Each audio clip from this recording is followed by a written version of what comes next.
Oh, buenos dias, all. RGT85 here. Hope everyone is having a great morning. There's a lot of video game news to talk about today. We're going to skip the long-winded intro. First time on the channel, you enjoy video game related content, hit that subscribe button, like, comment, and share if you really enjoyed it. Turn on that notification bell if you also enjoyed the video so much that you just had to come back for more, which you should. But without any further ado, let's talk about what's going on in the world of video games. And we're going to start things off with good old Xbox, good old slick Philly Spencer, because you know, some people think that I hate Xbox. I don't hate Xbox. If I hated Xbox, I wouldn't own every Xbox console, from the original Xbox to the Xbox Series X. I enjoy Xbox and Xbox games. But there's a little problem there. Games. The games for the Xbox. Because lately, for quite a while now, really, Xbox owners have been having to play third-party games. Yes, there's been some first-party games that have come out. Some have been really good, Forza Horizon 5, some of them a little bit disappointing to some people, myself.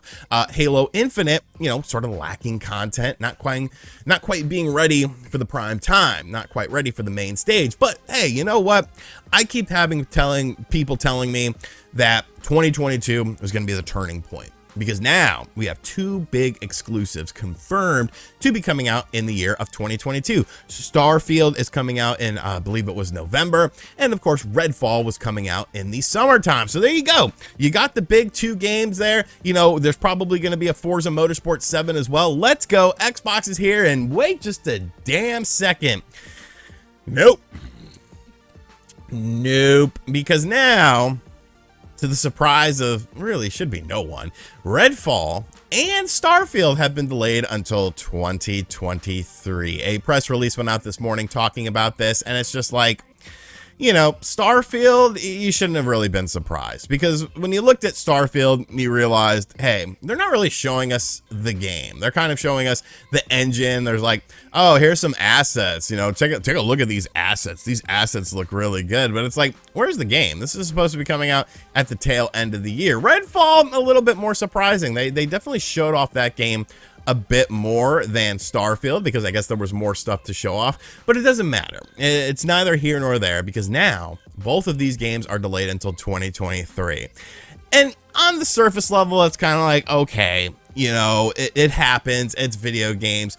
But the problem is, and this is something that I've been trying to hark on for a while, it always seems like with Xbox, it's the next year that everything is going to be great. Oh, don't worry about this year. This year probably won't be that good, but next year, that's when all the games are going to come out. And it's like a constant goalpost shifting when it comes to Xbox exclusive games. And, you know, once again, people are going to be in the comments saying shit like, oh, well, now just look at 2023, because now you got Starfield, you got Redfall, you might have Perfect Dark. That ain't happening in 2023. You might have Fable. That's not happening in 2023. You see, it's one of those situations where it's like, don't piss on my leg and tell me it's raining, because I could see through it. This is something that Xbox has been battling for quite a while now. They keep acquiring all these studios, and people get mad when I talk about them acquiring studios that aren't really producing anything, because they're like, well, what do you think they're going to do? They're obviously going to make video games. Why would they acquire the studio if they're not going to make video games? But it's like, are they? Like, you could guess that that's what's going to happen. More than likely, that is what is going to happen. But so far, we haven't seen the fruits of these labors from these studios that Microsoft are acquiring. It's almost like they buy these studios and then have a very hands-off approach. They're not like saying, hey, are you doing anything? Are you making games for us? Where are these exclusive games that should be coming to the system? They just sort of buy them, and they're like, oh, you know, holly jolly Christmas. I don't know what the hell that means. Holly jolly Christmas, you know, just have fun. You know, dude, work at your own pace. Don't worry about things like, you know, making games. Have a little fun with your stuff. And it's just, it's a never-ending battle with Xbox, I feel like. It's like you could see the carrot's dangling in front of you. You might could even get your tongue on it. But then what ends up happening is they pull that carrot away from you. They shift that goalpost a little bit. Just wait a little bit longer. And if this was something that didn't constantly happen, I think people would let it slide a little bit more. But at some point in time, Xbox owners have to question, what the hell is going on here? What are we doing here? Does Xbox have a problem with creating games and releasing them in a timely manner? Do they want everything to be a games as a service thing? And, you know, that's why they kind of drip feed some of these games. Why are we not seeing the fruits of these labors from these studios that have been acquired thus far by Microsoft? Now, in 4 or 5 years, theoretically speaking, Xbox should have 1 million games. They should have so many games that there's almost too many games to play, and that there's just such a great variety of stuff here. But I just feel like this is something that constantly happens. And, you know, is it a problem of announcing games too soon? Did they talk about Starfield too soon? I mean, obviously, yes. I don't think anyone at Bethesda, which is part of Microsoft, honestly believed that they would have this game ready for 2022. It just doesn't seem feasible to me. The scope that they're trying to do, essentially, I'm guessing, a Fallout game in outer space. Like, there's a lot of things that go into that. So was it ever really a 2022 game? Was that just a carrot that they were dangling? I don't know. I feel like at some point in time, Xbox owners have to stop, you know, listening to all these Xbox insiders on Twitter who keep hyping up these things that, you know, end up getting delayed and not coming to fruition, and start to question, you know, what is actually happening at this company? Why are we not seeing the fruits of the labor? What are we supposed to be playing this summer and this holiday season? And it's like, well, you could talk about Game Pass, you could talk about the third-party games, but you got to have those first-party games, man. You got to have those exclusives to make you want to play on the Xbox Series X. I don't know. I'm just glad I'm a multi-platform owner, because, you know, it doesn't affect me all that much. But imagine, put yourself in the shoes of someone who only owns an Xbox Series X or only owns an Xbox Series S. And like, this is the only console that they play. This is the only console that they can, you know, afford to play.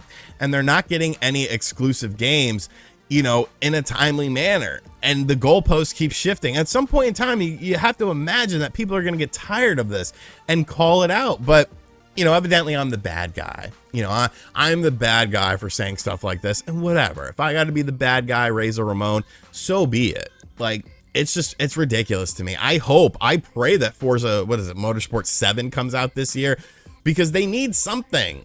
And I'm a racing fan, so I'll enjoy it, but racing is a niche thing. You know, people like say the freaking, what is it, the airplane simulator, flight simulator game? Oh, that was a big exclusive. Shut your damn mouth.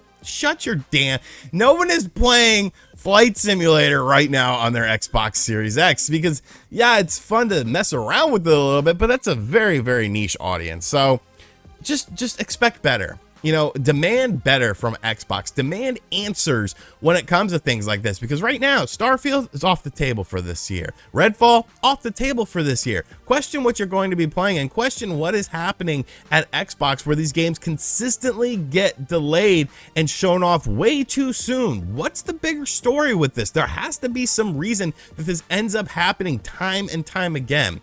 Let me know what you think of it in the comments section down below, though. Am I being too hard on Xbox? Because I'm not.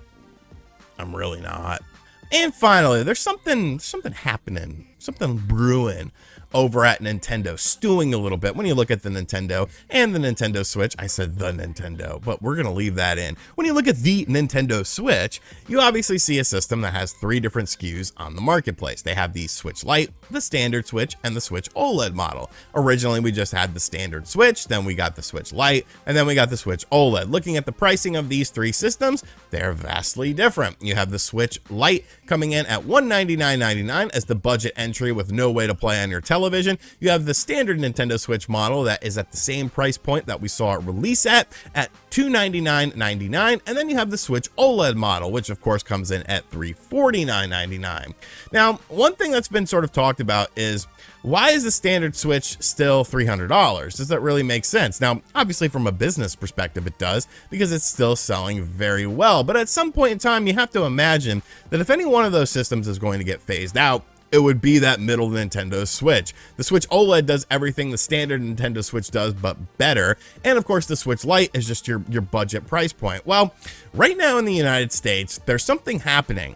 It's in May of all months, but there's something happening. The Nintendo Switch is on sale at not 1, but 2 different retailers that are major retailers in the United States and really worldwide. Those retailers include Amazon and GameStop. Now, right now, the standard Switch model is on sale for $259.99. So that's a $40 price drop off of the standard pricing of the standard Nintendo Switch model, thus making it the cheapest it's ever been. Like, this system has really never gone on sale substantially across a couple different retailers. There's probably been little price drops here and there. I believe we've talked about some in the UK, but as far as in the United States is concerned, we haven't seen this yet. Even your Black Friday deals for the Switch, they're still $299.99. Yes, you get a free game thrown in there with usually Mario Kart 8 Deluxe because you got to beef up the numbers of that game's sales. But why in the month of May are we seeing a price shift for this system? Now, obviously, it's not a permanent price shift, but I can't help but think that there's something more going on with this. And you could go down a bunch of different avenues with this. There's a bunch of potential roads to go down, but I want to explore a couple of them because at the forefront, you could just say, oh, well, it is just a price drop, a temporary price drop, and that's fine, but there still has to be a reason behind that. Could the reason be that Nintendo is testing the market to drop the price of the standard Nintendo Switch model to something like $259.99 or $249.99, you know?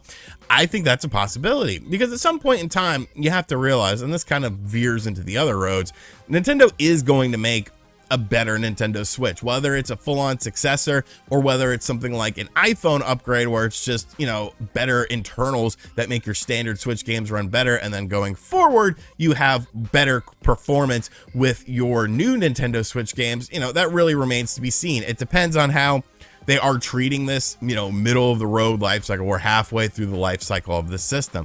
But could they be doing this to sort of lower the price point of the Switch standard or potentially phase it out? And I think that's the more interesting of the two scenarios here, because theoretically speaking, you don't need a standard Switch and a Switch OLED because they both do the same thing. The OLED just does some of the things better. It has a better screen, it has a better kickstand and stuff like that.